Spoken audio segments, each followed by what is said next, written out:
नमस्कार, विस्तार न्यूज के खास कार्यक्रम द टॉक टाइम में बहुत स्वागत है आपका। और आज हमारे साथ एक ऐसे युवा नेता हैं जो ग्वालियर चंबल क्षेत्र से आते हैं। और अगर मैं उनका परिचय आपको इस तरीके से दूंगा कि वो देवेंद्र प्रताप सिंह हैं, तो आप थोड़ा सा सोचेंगे कि देवेंद्र प्रताप सिंह। फिर मैं जब कहूंगा आपसे देवेंद्र प्रताप सिंह तोमर, और जब मैं आपसे कहूंगा रामू भैया, तो आप बोलोगे अच्छा अच्छा रामू भैया। तो रामू भैया, बहुत स्वागत है आपका विस्तार न्यूज में। आपका भी बहुत बहुत स्वागत है। रामू भैया, मैं इसी सवाल के साथ शुरुआत करूंगा कि आप रामू भैया नाम में ज़्यादा भाव आता है आपका, क्योंकि मैंने जब भी क्षेत्र की जनता से आपकी बात की है तो उनका बड़ा लाड और स्नेह से नाम लेते हैं कि रामू भैया। निश्चित तौर पर जब घर का जो नाम हो जी। तो अक्सर मुझे लगता है जब तक आपकी स्कूल जाना आपका स्टार्ट नहीं होता तब तक आपका नाम घर वाले नाम से आपकी पहचान होती है। माता पिता और घर के और आपके जो भी आस पड़ोस के लोग होते हैं उसी नाम से आपको पहचानते हैं। और जब आप स्कूल जाते हैं तब आपका एक नया नाम उदय होता है, जो मेरा नाम है देवेंद्र प्रताप सिंह तोमर। जी। तो मुझे जो अच्छा लगता है वो इसलिए अच्छा लगता है कि पिताजी राजनीतिक व्यक्ति हैं और लगभग 5-6 साल की उम्र से ही जब राजनीतिक माहौल देखा तो घर के बोलते थे, तो बाहर वाले भी जब आते थे, जो पापा की पार्टी से जुड़े हुए कार्यकर्ता और सब लोग आते थे, एक अपनापन तो सा। वही रामू बोलते थे। तो मुझे भी बहुत लंबे समय तक कई बार किसी विषय में जब पढ़ते थे देवेंद्र प्रताप सिंह, तो मुझे अपनापन नहीं लगता था पर रामू को भी बोलता था तो मुझे अपनापन जैसे महसूस मुझे होता बहुत है। नजदीक से जानता हूं। बिल्कुल। देवेंद्र जी, मैं सबसे पहले आपसे यही जानना चाहूंगा कि नरेंद्र सिंह तोमर जी एक ऐसा नाम है जो मध्य प्रदेश और केंद्र की राजनीति में एक क्लीन इमेज वाले जाने जाते हैं। संगठन कौशल के लिए भी उन्होंने चाहे मध्य प्रदेश हो चाहे देश की राजनीति में बहुत काम किया है। इस परंपरा को, इस विरासत को अब आपको आगे ले जाना है, तो क्या आपकी तैयारी है और किस तरीके से आप इस पे काम कर रहे हैं? देखिए, तैयारी तो मुझे लगता है कि करनी है नहीं करनी, ये तो मुझे नहीं पता होता। मैं समझता हूँ कि मैं ईश्वरवादी व्यक्ति हूँ बहुत ज़्यादा, और मेरे पिता भी उसी ही मर्मज्ञ वाले आदमी हैं, ईश्वर को बहुत मानते हैं और मेरे अंदर भी है कि ईश्वर को मानते हैं। तो मुझे लगता है जब उन्होंने राजनीति शुरू की तो उन्होंने एक विचार के लिए राजनीति शुरू की, इस बात को जरूर मैं मानता हूँ। लेकिन ईश्वर का कुछ ना कुछ तो संदेश होगा कि जिस पथ पर चलने के लिए वो तैयार हुए, तो मैं भी उस पथ पर चलने के लिए तैयार हूँ, चल ही रहा हूँ। और प्रयास ये है कि जैसा उन्होंने काम शुरू किया है उनकी इमेज को कैरी करना, मतलब उनकी जो इमेज संगठन की रही हो या मंत्री के रूप में रही हो, तो उस इमेज को कैरी करके उसको आगे बढ़ाना, ऐसा मेरा संकल्प है। आपको लगता है आप जिस समय राजनीति में उभर कर आ रहे हैं सामने, तो यहाँ पर दो तरीके की बात हो रही है। विरासत और मेरिट पे अच्छी खासी बहस चल रही है। एक तरफ मेरिट की बात हो रही है, एक तरफ विरासत की बात हो रही है। तो कहीं ना कहीं इसका नुकसान या खामियाजा कह सकते हैं आपकी राजनेता पुत्रों को उठाना पड़ रहा है, खासकर भारतीय जनता पार्टी में। देखिए, मैं ऐसा मानता हूँ कि विरासत तो आप मतलब माननी ही पड़ेगी। विरासत को तो आप नहीं मुकर सकते, इग्नोर नहीं कर सकते। लेकिन मैं ऐसा मानता हूँ जब भी वंशवाद और विरासत की बात होती है तो मुझे लगता है मेरिट तो हमें चेक करना ही होगा। तो निश्चित तौर पर मुझे ऐसा महसूस होता है कि विरासत में मिली है, ये भी मेरे लिए अच्छी बात है। और जब विरासत से बाहर निकल के भी देखता हूँ तो मुझे लगता है कि मैं काम कर सकता हूँ, जनसेवा कर सकता हूँ। और पिता के दिखाए हुए मार्ग की बात करें या आने वाले समय में इस देश को आगे बढ़ाने की बात करें, हम दोनों चीज़ों में अपने आप को बेहतर महसूस करते हैं। क्या सीखा आपने पिताजी से अपने? ऐसी कौन सी वो बात है जो राजनीति में आपने उनसे सीखी और आपने उसको अपना मूल सिद्धांत बना लिया कि नहीं, हमें इस सिद्धांत पे ही आगे चलना है? मैंने अगर पिता के बारे में कहा तो वो अपने आप में बहुत बड़ी किताब है। और मैं सच कहूँ कि कोई अगर मुझसे जब पूछता है कि आप कैसे बनना चाहते हो, तो एक तो स्वामी विवेकानंद जी की फोटो सामने रखी है, मेरे मन में रहता है कि मैं उन जैसा बनूं। और उसके बाद अगर कोई दिल में आता है तो निश्चित तौर पर मेरे पिता आते हैं। और इन 10-15 सालों में जो हमने मोदी जी को काम करते हुए देखा, तो निश्चित तौर पर प्रशासक कैसा होना चाहिए, ये 3 रोल मॉडल मेरे हैं। और जो सब इन सबके अलावा भी कुछ जो सबसे प्रिय हैं, जिनको हम देखकर राजनीति में बड़े हुए, वो हमारे अटल बिहारी वाजपेयी जी। तो मैं पिता की बात करूं तो पिता के राजनीति देख करते करते मैंने बहुत लंबा टाइम देखा उनको। उनके अंदर जो सबसे खास बात जो मुझे नज़र आती है, वो एकदम धीर, मौन, धैर्य के साथ काम करने वाले व्यक्ति हैं।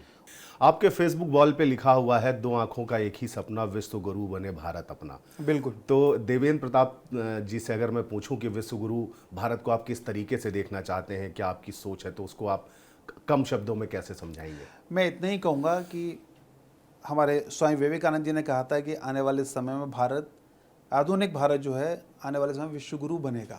और इस दिशा में माननीय प्रधानमंत्री जी मोदी जी जिस तरीके से काम कर रहे हैं, और निश्चित तौर पर भारत की धाक पूरी दुनिया में जमी है। और मैं ऐसा मानता हूं कि भारत के हर व्यक्ति के हाथ में रोजगार हो, और भारत आने वाले समय में सनातन को आगे बढ़ाए। सनातन अगर होगा तो ही हम विश्व गुरु बनने की दिशा में आगे बढ़ेंगे, क्योंकि सनातन वो धर्म है जो कभी किसी और धर्म के लिए गलत नहीं कहता। उस सनातन सिर्फ सबको आगे बढ़ाने की बात करता है। और मुझे लगता है कि जब सनातन आगे बढ़ेगा, हर भारत के हर युवा के हाथ में रोजगार होगा, हर भारत का युवा कहे गौरव से कहेगा कि भारत हमारा देश आगे बढ़े, तभी हम आगे बढ़ पाएंगे। और जिस प्रकार से मोदी जी ने इस देश को आगे बढ़ाने के लिए काम किया, हम सब युवा इस देश को आगे बढ़ाने के लिए तैयार हैं। और एक दिन आएगा कि पूरी दुनिया भारत को विश्व गुरु मानेगी। और वो समय मोदी जी ने कहा है कि आने वाले समय में जब हम 2047 में होंगे तो हम विकसित राष्ट्र की श्रेणी में खड़े होंगे। तो हम 47 के बाद जब आगे हम देखेंगे तो निश्चित तौर पर विश्व गुरु के रूप में हम दिखाई देंगे। सोशल मीडिया पे आप काफ़ी सक्रिय रहते हैं, सोशल मीडिया पे अच्छी खासी आपकी पहुंच भी है, युवाओं के साथ आपका अच्छा खासा जुड़ाव भी है। तो आपने परिवार से इतर अगर बात की जाए तो आपने उन बेरोजगार युवाओं के लिए, किसानों के लिए, या पढ़े लिखे उन नौजवान लोगों के हाथों में रोजगार दिलाने की दिशा में कोई बड़ा काम? हम लोगों का प्रयास रहता है कि एक तो युवा की जो एनर्जी है, मैं ऐसा मानता हूँ कि यूथ में अगर एनर्जी अगर सही दिशा में डाइवर्ट की जाए तो निश्चित तौर पर आप सही दिशा में उनको ले जाएंगे। तो मेरा ये प्रयास हमेशा रहता है कि जो हमारे युवा हैं वो खेल से जुड़े। मैं लगातार खेल के कोई ना कोई बड़े आयोजन कराता हूँ। अगर सही दिशा में एनर्जी जाएगी तो उसको अब सही दिशा में होगा, और गलत दिशा में जाएगी तो निश्चित तौर पर वो परिणाम गलत होंगे। तो मैं लगातार ये प्रयास करता हूँ कि बड़े बड़े आयोजन हो जिससे हमारे युवा उसमें इन्वॉल्व हों, ऐसा मेरा प्रयास रहता है। दूसरा मेरा ये प्रयास रहता है कि हम सांस्कृतिक कार्यक्रम करें जिससे हमारे जो युवा हैं वो लगातार सनातन धर्म से जुड़े रहें। और मैं ऐसा मानता हूँ जो सनातन धर्म से हम जुड़ जाते हैं और उस रास्ते पर जब हम चलते हैं तो निश्चित तौर पर युवा सही रास्ते पर चलता है। बीच में हम लोग कई प्रयास ये करते हैं बच्चों को रोजगार मिले।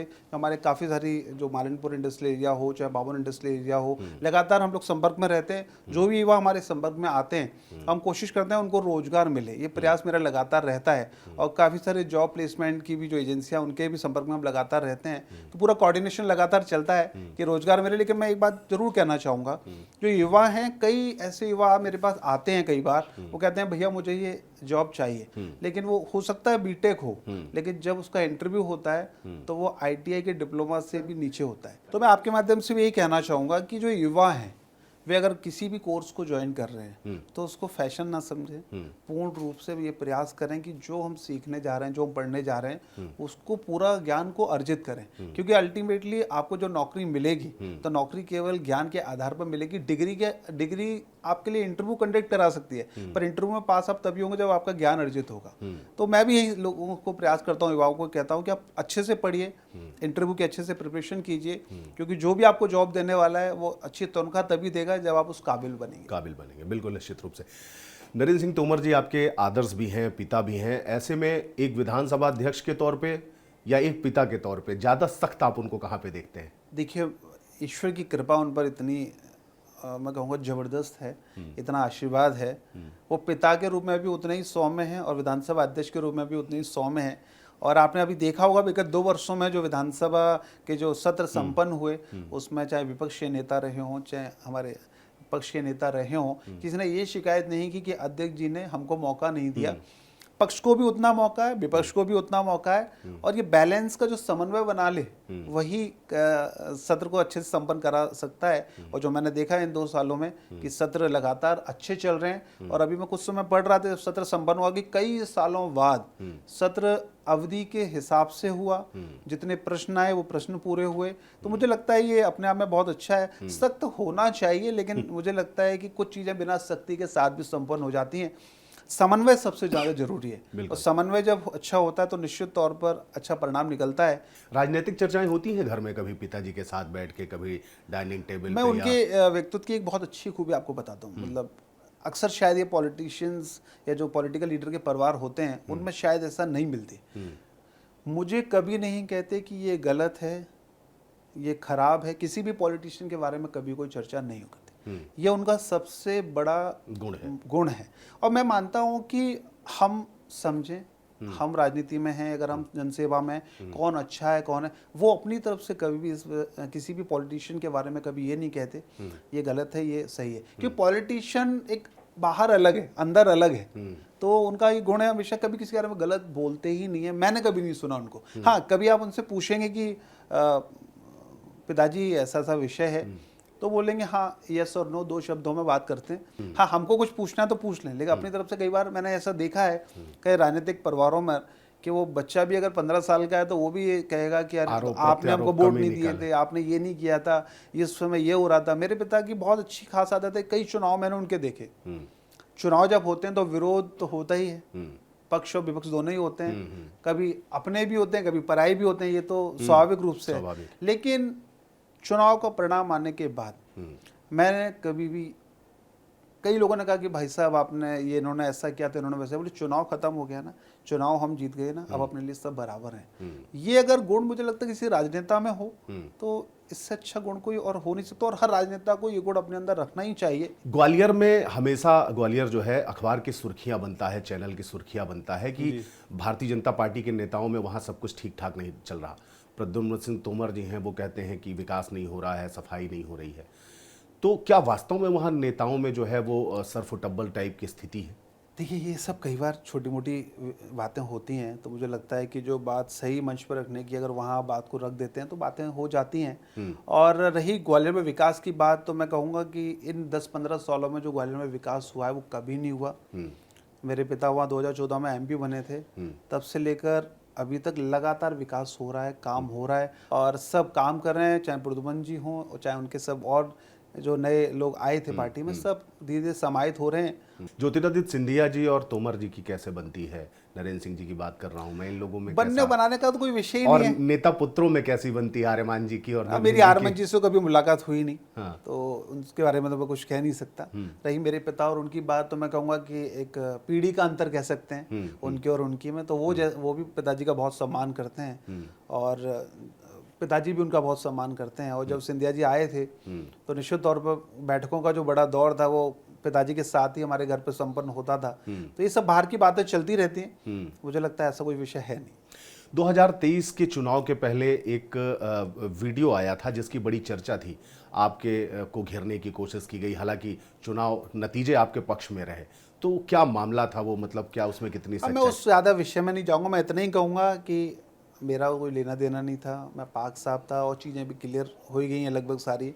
तो निश्चित तौर पर कुछ गलत लोगों ने ऐसा प्रयास किया था, पर मैं मानता हूँ मेरे पिता ईश्वरवादी आदमी हैं। तो राजनीति में इस तरीके की चीज़ें खूब होने लगी हैं, खासकर वैमनस्यता जिस तरीके से देखी जा रही है। पहले लोगों के विचार अलग होते थे, विचार भले अलग हों लेकिन मन मिला करते थे, इसका अभाव देखा जाता है आपकी राजनीति में। देखिए, निश्चित तौर पर जो समय आया है राजनीति में, वो समय बहुत गिरावट का समय है। आज से अगर 20 साल पहले आप चले जाओ, 25 साल पहले चले जाओ, तो नेताओं में मतभेद कब नहीं होते थे। जरूरी नहीं है कि मैं और आप एक बात पर सहमत हो जाए। आपको ये ग्रीन ज़्यादा दिख रहा होगा, मुझे ये ग्रीन कम दिखेगा, लेकिन सबके देखने का फर्क है। और मतभेद शुरू से हर राजनीतिक दौर पे आपस में रहते हैं। और मैं कहूँ कि अटल जी और अडवाणी जी जैसे व्यक्ति जिन्होंने पार्टी को खड़ा किया, मतभेद उनके भी रहे होंगे। तो मतभेद होना इस बात की वो नहीं है कि अब नीचे गिर जाइए। और आज की राजनीति में निश्चित तौर पर मैं मानता हूँ कि वैमनस्यता बढ़ती जा रही है, और अब लोग ये सोचते हैं कि ये फिगर ऊपर जा सकता है तो इसकी कमी ढूंढो। पहले कमी को लोग पूरा करते थे, कमियां, अब कमियों को ढूंढकर उसको पहले गड्ढे पाटे जाते थे, अब खोदे जाते हैं। अब ये कलयुग का और सोशल मीडिया का युग है, इसका सदुपयोग हो रहा है तो दुरुपयोग भी हो रहा है। कलयुग का प्रभाव है। कितना इसको आप दोषी मानते हैं सोशल मीडिया को इस नाते से? मैं ऐसा मानता हूँ कि टेक्नोलॉजी हमेशा आपके लिए अच्छी भी रहती है और कई बार खराब भी रहती है, और मुझे लगता है कि इस पे और ध्यान देने की आवश्यकता है। और जिस प्रकार से AI से फोटो को मर्ज कर दिया जाता है, उस पर कानून आना चाहिए। 2028-29 के विधानसभा लोकसभा चुनाव जब होंगे तो हम उसमें देवेंद्र प्रताप सिंह जी को लोकसभा प्रत्याशी के तौर पर देखेंगे या विधानसभा प्रत्याशी के तौर पर? अब इस बारे में अभी मैं क्या कह सकता हूँ, मतलब मुझे सच में नहीं पता। क्षेत्र में जब जाते हैं तो जनता किस तरीके से? क्षेत्र में ईश्वर की कृपा से मैं क्षेत्र में सक्रिय भी रहता हूँ, चाहे ग्वालियर हो चाहे मुरैना हो। मैं जब ग्वालियर रहता हूँ तो मेरा शेड्यूल ये रहता है कि 11 से 4 निवास पर मिलना, जो भी क्षेत्र के लोग आते हैं, चाहे हमारे कार्यकर्ता हों, चाहे जन समस्याओं को लेकर आते हैं, और जनता जो भी आती है वो पूरा कोशिश करते हैं पूरे मनोयोग से कि वो अगर आए हैं तो उनको सम्मान भी प्रॉपर मिले और उनकी बताई हुई समस्या को हम हल कर पाएं। ये प्रयास मेरा हमेशा से रहता है, चाहे मोरना हो चाहे ग्वालियर हो। इतना ही कहूँगा, जैसा प्रेम मेरे पिता को दोनों जिलों से मिला है, वो प्रेम मुझे भी मिलता है। अब रही राजनीतिक गतिविधि और राजनीतिक आपकी यात्रा की बात, तो उस समय और निर्धारित करेगा, उस बारे में मैं अभी क्या कह सकता हूँ। जो गर्भ में है उसके बारे में तो कोई विषय में अभी कुछ बोल ही नहीं सकते हैं। एक युवा नेता होने के नाते क्या लगता है आपको, मध्य प्रदेश जिस तरीके से चल रहा है, जिस तरीके से मध्य प्रदेश में इन्वेस्टर्स समिट हो रही हैं, इन्वेस्टर्स मीट हो रही हैं, RIS GIS हो रहा है, इससे पहले आपने शिवराज सिंह चौहान जी को भी देखा, युवाओं के लिए क्या बेहतर करने की ज़रूरत है? बिना किसी इस लाग लपेट या दबाव के आप बताइए कि युवा होने के नाते, नेता होने के नाते, क्योंकि आप एक वर्ग का प्रतिनिधित्व कर रहे हैं युवाओं का। देखिए, मैं ऐसा मानूंगा कि शिवराज सिंह चौहान जी जब मुख्यमंत्री थे, निश्चित तौर पर उन्होंने एक बड़ा लंबा कालखंड इस प्रदेश को दिया, और आज मध्य प्रदेश में जो हम देख रहे हैं बहुत कुछ, वो उनके नेतृत्व में संपन्न हुआ। और आज मुख्यमंत्री जी हमारे मोहन यादव जी हैं, जो बहुत एक अलग उन्होंने कोशिश की है। वो ये कोशिश की है कि हमारे क्षेत्र में रोजगार बढ़े। इसके लिए इन्वेस्टर मीट तो इंदौर में हमेशा हर बार होती थी, लेकिन इस बार उन्होंने कोशिश की कि रीजनल इन्वेस्टर मीट की जाए, वहाँ के संसाधनों को इन्वेस्टर को दिखाया जाए, जिससे वहाँ जो आने वाले इन्वेस्टर हैं वो हमारे ग्वालियर में जैसे उन्होंने किया, रीवा में किया, उज्जैन में किया, तो जो क्लस्टर बना के जो उन्होंने इन्वेस्टमेंट के लिए प्रोत्साहित करने का जो प्रयास किया, मुझे लगता है वो युवाओं के लिए बहुत अच्छी बात है। और मैं ऐसा मानता हूँ कि उद्योग बढ़ेंगे तो निश्चित तौर पर युवाओं के लिए भी रोजगार के साधन सृजन होंगे। युवाओं की आपने बात की, युवाओं से याद आया कि कांग्रेस पार्टी का जो प्रतिनिधित्व है इन दिनों, अगर बात करें तो उमंग सिंघार और जीतू पटवारी, इनको देख के आपको कैसा लगता है? कितनी प्रेरणा मिलती है या कितने प्रभावित होते हैं आप इनसे? देखिए, कांग्रेस नेतृत्व की जो, अगर यहाँ की बात करें चाहे नेशनल की बात करें, दोनों में आपने देखा होगा कि सही मुद्दों पर हमेशा पीछे रह जाते हैं। जो मुद्दे काम के नहीं है उन मुद्दों को आगे बढ़ाते हैं। तो मैं ऐसा मानता हूँ कांग्रेस चाहे प्रदेश की हो चाहे राष्ट्र की हो, सब दिशाहीन है। और उनके चाहे राहुल गांधी जी हों, चाहे यहाँ पटवारी जी हों, उमंग जी चलो अभी इसमें विधानसभा में नेतृत्व कर रहे हैं, वो फिर भी प्रयास करते हैं कि विधानसभा चले, तो ये एक अच्छा संकेत है उमंग जी की तरफ से। लेकिन मुझे लगता है कांग्रेस को सोचने की जरूरत है, और जिस प्रकार से कांग्रेस का पतन हो रहा है वो इस बात की गवाही देता है कि उनकी दिशा गलत है। और बिहार में भी आप देख रहे होंगे जिस प्रकार से कि कांग्रेस को उन्होंने लगभग प्रचार से दूर कर रखा है, तो ऐसी स्थिति हमारे प्रदेश में भी है। और मुझे लगता है एक अच्छे सशक्त नेतृत्व की जरूरत कांग्रेस को है, जो धीर गंभीर हो, और वो कांग्रेस को आगे बढ़ना है तो ऐसे नेतृत्व की आवश्यकता होगी। और ईश्वर की कृपा से हमारी पार्टी में ऐसे नेतृत्व की कमी नहीं है, और हमारा नेतृत्व आगे बढ़ रहा है। नेतृत्व की बात कही आपने, संगठन की भी आपने भी थोड़ी देर पहले चर्चा की कि जरूरी नहीं कि हमें कोई पद मिले, हम तो संगठन में भी काम करने के लिए तैयार हैं। युवाओं को संगठन में मौका दिया जा रहा है काम करने का, फ्री हैंड दिया जा रहा है, क्योंकि जिस तरीके से अभी तक पर्दे के पीछे से काम करने वाला संगठन फ्रंट पे आके खेल रहा है। निश्चित तौर पर देखिए, युवा जो हैं उनको पार्टी संगठन तो आगे बढ़ा रहा है। अभी आपने हेमंत जी भाई साहब की कारकर्दगी देखी, हमारे अध्यक्ष जी की, कई युवाओं को उन्होंने मौका दिया है। और सारे जो महामंत्री हमारे लगभग सब युवा हैं, और चाहे प्रदेश उपाध्यक्ष हों चाहे प्रदेश मंत्री हो, कई महिलाओं को मौका दिया है, युवा बहनों को मौका दिया है। तो मुझे लगता है कि युवाओं को बढ़ाने का संकेत तो है कि युवाओं को ज़्यादा से ज़्यादा आगे बढ़ाएं, और युवाओं को आगे बढ़ाना भी चाहिए। आपकी माताजी के बारे में ये बहुत आम धारणा है और आम बात है कि वो बहुत ही धार्मिक, बहुत ही सामाजिक और बहुत ही संयमित है जी। तो क्या अब आने वाली आगे की जो पीढ़ी है उसने भी राजनीति और सामाजिकता में वही संयम बना रखा है? निश्चित तौर पर ये ईश्वर की कृपा है कि चाहे मेरे पिता हों, चाहे मेरी माताजी हों, चाहे मैं हूँ, चाहे मेरी पत्नी हो, चाहे मेरा भाई हो, हम सब पूरा जो परिवार है वो पूरा परिवार ही धार्मिक है। और ये तय हो जाता है कि आज रुद्र अभिषेक होना है तो पूरा परिवार एक जगह होता है। ये अलग हो जाता है कई बार कि मैं ग्वालियर में हूँ, भाई पिताजी भोपाल में है, मैं ग्वालियर हूँ, सबका कई बार इकट्ठा होना कम होता है। लेकिन अगर ग्वालियर में हूँ तो मैं ग्वालियर में रुद्र अभिषेक कर रहा हूँ, भाई और यहाँ है तो वो करेंगे, पापा कहीं बाहर होंगे।